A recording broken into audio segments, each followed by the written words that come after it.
To test out the Osmo Pocket 3 and out of passion for video and photography, here's a behind-the-scenes recap of a day-long workshop organized by Leica Akademie.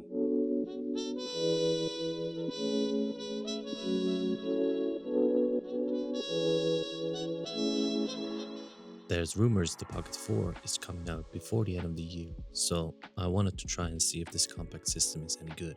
The first week of November, I attended this workshop at 50.8 near Brussels. As you can see, they already have a lot to offer, but a lot isn't enough, and they took it upon themselves to open up a beautiful Leica boutique. Definitely worth a visit if you're nearby, but that's not why we're here. 2 days after their grand opening, I attended a workshop at their studio organized by Leica Akademie in collaboration with 50.8. I'm going to try and show you the behind the scenes, the studio setup, the gear I personally used, and the results captured that day.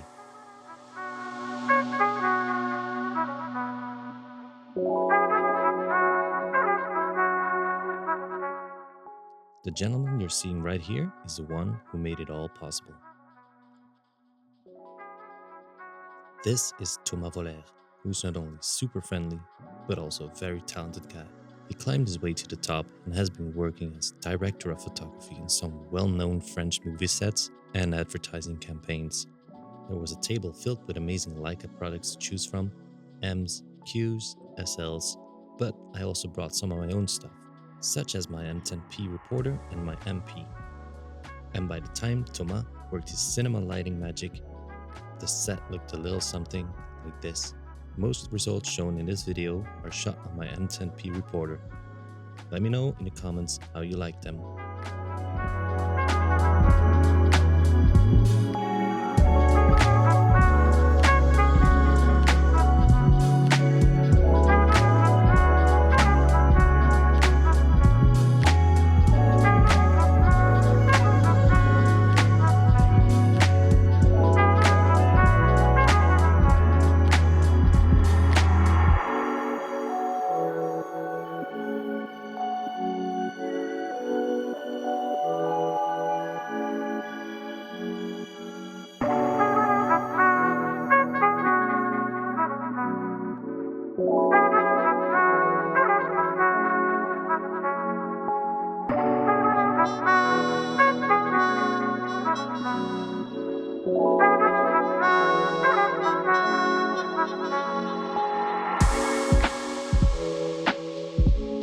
To start off, I tested the 35 Summilux steel rim reissue.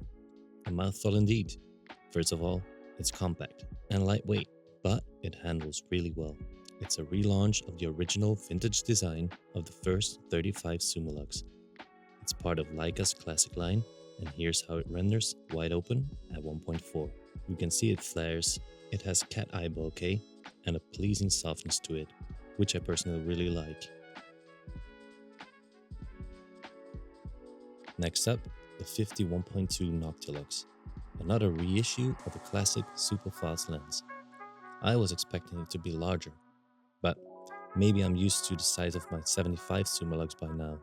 Here's how I got it to render wide open at 1.2. The out of focus rendering is very smooth and pleasing.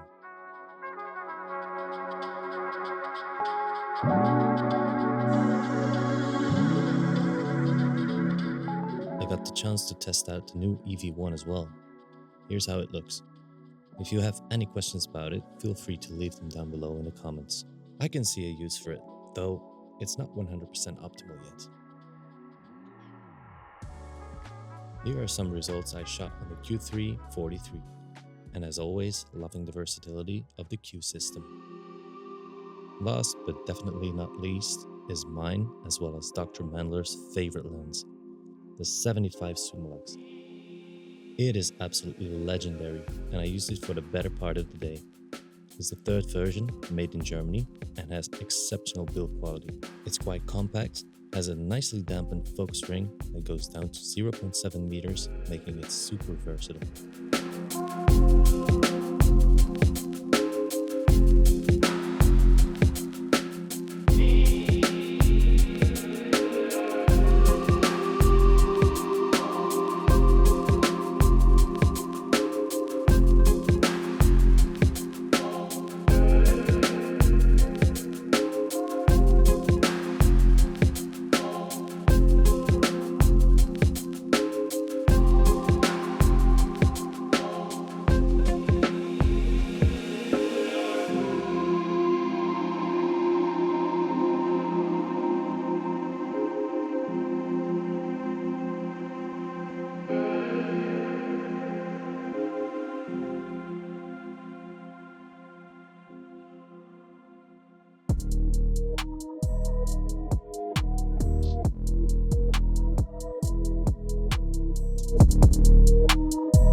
Firstly, I'd like to thank everyone who watched or interacts with this content. I've been working long days to get it to this point. I'd like to apologize for any greasy fingerprints or smeared lenses. They were from the workshop attendants the day before. Feel free to publicly shame them in the comment section. Thank you, and see you in the next one.